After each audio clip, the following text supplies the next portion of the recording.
Hi friends, இன்றைக்கி நாம் என்ன கிளாஸ் பார்க்க இருக்க போகிறோம் அப்படின்னா, அரசியலமைப்பின் வரலாறு, அதாவது ஹிஸ்ட்ரி ஆஃப் கான்ஸ்டிடியூஷன்.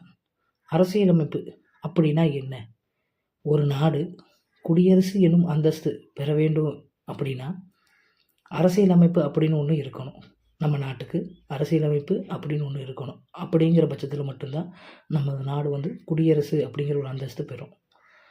அதை பற்றி நம்ம தெரிஞ்சுக்கணும் அப்படின்னா நம்ம ஒரு 250 வருஷம், அதாவது 200லேருந்து 250 வருஷத்துக்கு முன்னாடி நம்ம போய் பார்க்க வேண்டியது அவசியம். இந்தியாவில் ஆங்கிலேய ஆட்சி அப்படின்னு ஒன்று ஏற்பட காரணமாக இருந்தது விஷயங்கள் 2 என்னன்னு பார்த்தீங்கன்னா, 2 போரை நம்ம சொல்லலாம். ஒன்று பிளாசி போர், இன்னொன்று பக்சார் போர்.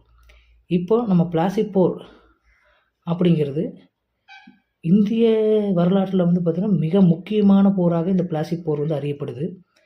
ஏன்னு பார்த்தீங்கன்னா, இந்த போர் தான் ஆங்கிலேயரோட ஆதிக்கத்தை இந்தியாவில் நிலைநிறுத்தியது என்று கூறப்படுகிறது.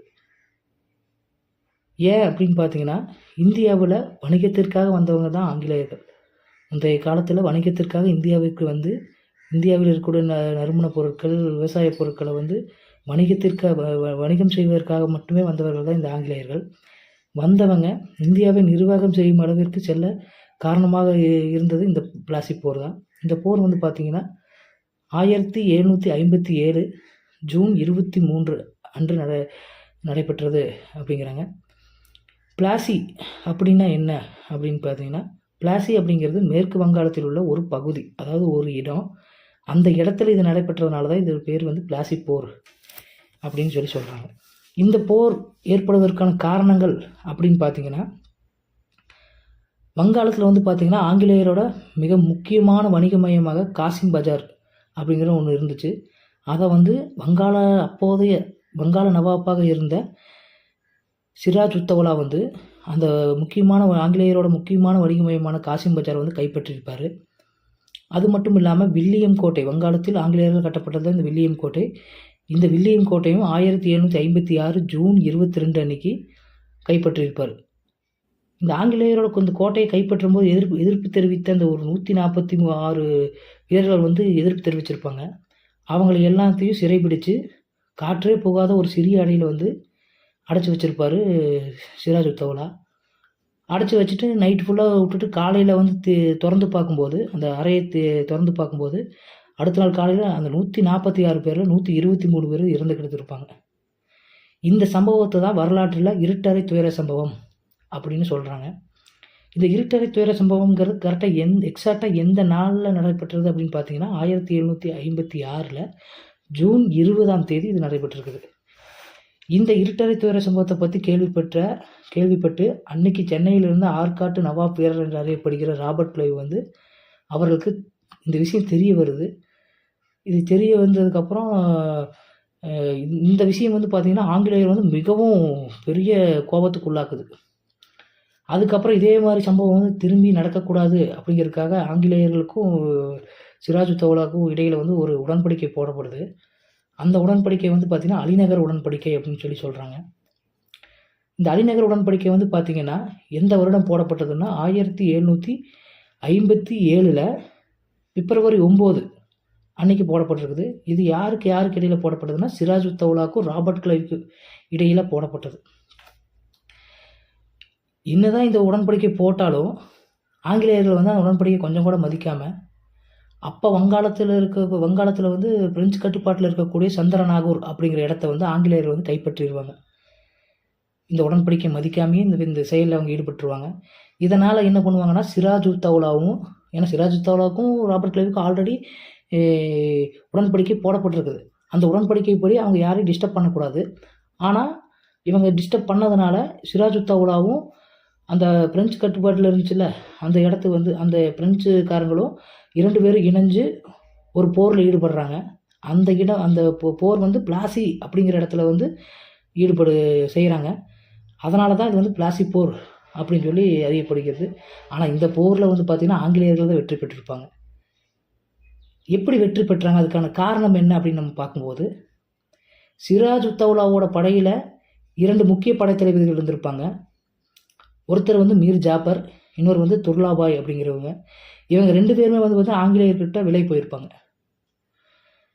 இவங்க 2 பேரும் ஆங்கிலேயர்கள் விலை போன நிலையில் தான் வந்து துரோகம் இழைக்கப்பட்ட நிலையில் தான் வந்து சிராஜ் உத்தவுலா மற்றும் பிரெஞ்சு கூட்டணியோட கூட்டணி வந்து பார்த்தீங்கன்னா தோல்வியுற்றிருக்கும். இதுக்கப்புறம் ஆங்கிலேயர்கள் வந்து ஒரு 7-8 வருஷம் அவங்களோட இஷ்டத்துக்கு ரூல் பண்ணிட்டு வந்துட்டுருந்தாங்க. அந்த சமயத்தில் தான் பக்சார் போர் அப்படிங்கிறது 2ஆம் நிலை போரான பக்சார் போர். இது வந்து பக்சார் போர் வந்து 2ஆம் நிலை போர் வந்து நடைபெற்றது. இந்த போர் வந்து பார்த்திங்கன்னா நடந்த வருடம் வந்து பார்த்திங்கன்னா 1764 அக்டோபர் 22ஆம் தேதி நடந்திருக்கு. அது என்ன சார் பக்சார் போர் அப்படின்னு கேட்டிங்கன்னா, பக்சார் அப்படிங்கிறது வந்து ஒரு இடம். அந்த இடம் எங்கே இருக்குதுன்னு பார்த்தீங்கன்னா பீகாருங்கிற அந்த ஏரியாவோட தலைநகரம் வந்து பார்த்திங்கன்னா பாட்னா. அந்த பாட்னாவிலேருந்து ஒரு 130 கிலோமீட்டர் தொலைவில் இருக்கக்கூடியது தான் இந்த பக்சார்ன்ற இடம். இந்த இடத்துல நடைபெற்றனால தான் இது பக்சார் போர் என்று அறியப்படுகிறது. இந்த போர் வந்து யாருக்கு இடையில் நடந்ததுன்னு பார்த்தீங்கன்னா, இரு தரப்புகளில் நடந்திருக்குது. ஒன்று இந்திய தரப்பு, இன்னொன்று ஆங்கில தரப்புன்னு சொல்கிறாங்க. இந்திய தரப்பில் வந்து 3 பேர் இந்த போரில் ஈடுபட்டிருப்பாங்க. மீர் காசிம், 2ஆம் ஷா ஆலம் மற்றும் சுஜா உத்தவுலா அப்படின்னு 3 பேர் வந்து இந்திய தரப்பில் இந்த போரில் ஈடுபட்டிருப்பாங்க. ஆங்கிலேய தரப்பில் ஹெக்டர் மன்ரோ அப்படிங்கிற ஒரு தரப்பில் இந்த போர் வந்து ஈடுபட்டுச்சு. இந்த சண்டையிலும் ஆங்கிலேயர்கள் தான் வெற்றி பெற்றிருப்பாங்க. வெற்றி பெற்றவுடன் என்ன பண்ணியிருப்பாங்கன்னு பார்த்தீங்கன்னா, வங்காளத்தின் நவாப்பான அந்த மீர் காசிம் இருக்கார்ல, அவரை வந்து தூக்கிட்டு, அவருக்கு வந்து கலகத்தில் ஈடுபட்டதுனால அவரை வந்து தூக்கிட்டு அந்த இடத்துல மீர் ஜாஃபரை வந்து வங்காளத்தின் நவாப்பாக நியமித்திருப்பாங்க.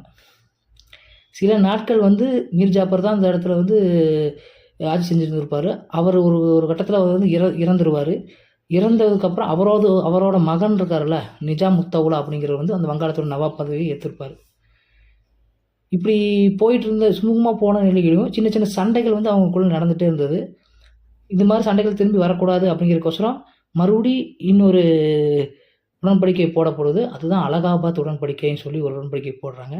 இந்த உடன்படிக்கை வந்து பார்த்திங்கன்னா எப்போ போடப்பட்டுச்சுன்னா, அதுக்கு அடுத்த வருஷம் 1765 பிப்ரவரி 20 வந்து இந்தியாவுக்கும் இங்கிலாந்துக்கும் இடையில் போடப்பட்டது இந்த அலகாபாத் உடன்படிக்கை. இந்த உடன்படிக்கையில் என்ன கூறப்பட்டு இருந்தது அப்படின்னு பார்த்தீங்கன்னா, லோக்கலில் வங்காளத்தை ரூல் பண்ணுறவங்க வந்து இராணுவ அதிகாரத்தை வந்து கலைக்கணும். அதே மாதிரி வங்காளத்தை இனிமேல் யாருமே ரூல் பண்ணக்கூடாது அப்படிங்கிற ஒரு ரூல் கொடுத்துருப்பாங்க. இன்னொன்று 2வது ரூலாக துணை சுபேதர் அப்படிங்கிற ஒருத்தரை வந்து நியமனம் செஞ்சு அவரின் மூலமாக தான் இனி வந்து வங்காளம் வந்து நிர்வகிக்கப்படும் அப்படின்னு ஒரு இது கொடுத்துருப்பாங்க. அப்புறம் 3வது பார்த்திங்கன்னா இரட்டை ஆட்சி முறை அப்படிங்கிற ஒரு முறையை வந்து ராபர்ட் கிளைவ் அப்படிங்கிறவர் வந்து பார்த்திங்கன்னா அறிமுகம் செஞ்சுருப்பார். அப்போ இரட்டை ஆட்சி முறை அறிமுகம் செய்தவர் யாருன்னு கேட்டால் ராபர்ட் கிளைவ். இந்த அலகாபாத் உடன்படிக்கையின்படி இந்த பக்சார் போர் வந்து முடிவுக்கு வந்துடும். அந்த இரட்டை ஆட்சி முறையின்படி இவர் வந்து பார்த்திங்கன்னா 1765 1772 வரைக்கும் வந்து வங்காளத்தின் ஆளுநராக இவர் செயல்பட்டிருப்பார். அது என்ன சார் இரட்டை ஆட்சி முறை அப்படின்னு கேட்டிங்கன்னா, இரட்டை ஆட்சி முறைனா 2 வகையில் வந்து நிர்வாகம் பண்ணுறது தான் வந்து பார்த்திங்கன்னா இரட்டை ஆட்சி முறைன்னு சொல்லி சொல்கிறோம். அதாவது இரட்டை ஆட்சி முறைங்கிறது வருவாய் அப்படிங்கிற முறையிலையும் நிர்வாகம் அப்படிங்கிற முறையிலும் 2 வகைகளாக பிரித்து நாட்டை ஆள்றது தான் வந்து பார்த்திங்கன்னா இரட்டை ஆட்சி முறைங்கிறாங்க. 2 முறையில் ஆட்சி செய்யக்கூடிய முறை அப்படிங்கிறாங்க. வருவாய்ங்கிறது வந்து பார்த்திங்கன்னா திவானி முறை சொல்லுவாங்க. அது வருவாய்னா வரி வசூல் செய்யக்கூடிய முறை. அதாவது இந்த அலகாபாத் உடன்படிக்கையின் படி வந்து பார்த்திங்கன்னா வருவாய் திவானி முறைன்னு சொல்லக்கூடிய வரி வசூல் கூடிய முறை வந்து வங்காளம், பீகார், ஒரிசா ஆகிய மாகாணங்களை வந்து ஆங்கிலேயர்கள் வந்து பெற்றிருப்பாங்க. அதனால் வருவாய் முறை. நிர்வாக முறைங்கிறது நிசாமத் முறை அப்படின்னு சொல்கிறாங்க. ஓகே ஃப்ரெண்ட்ஸ், இதோடு இந்த வீடியோ கம்ப்ளீட் ஆயிடுச்சு. இன்னொரு வீடியோவில் சந்திப்போம்.